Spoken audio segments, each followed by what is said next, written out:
कूफा के बाहर मुख्तार अपने घोड़े पर बैठा है। उसका चेहरा गुस्से का मुखौटा है। उसकी नजरें करबला के मैदानों पर घूमती हैं, जो दुख का एक दृश्य है।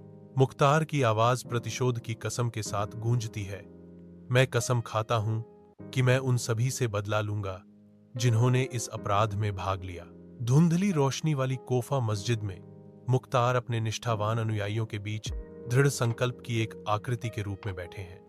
मुख्तार घोषणा करते हैं, हम उन सभी अत्याचारियों को दंडित करेंगे जिन्होंने इमाम हुसैन को मारा। किसी को भी बख्शा नहीं जाएगा। उनके शब्द मस्जिद में गूंजते हैं, प्रतिशोध का वादा करते हुए। कोफा की हलचल भरी सड़कों पर मुख्तार के सैनिक लगातार उत्पीड़कों का शिकार कर रहे हैं। एक एक करके शिमर, उमर बिन साद और हरमला को गिरफ्तार किया जाता है और न्याय के लिए मुख्तार के सामने घसीटा जाता है। मुख्तार निर्दयी दक्षता के साथ भाग्य का फैसला करते हुए न्याय प्रदान करता है।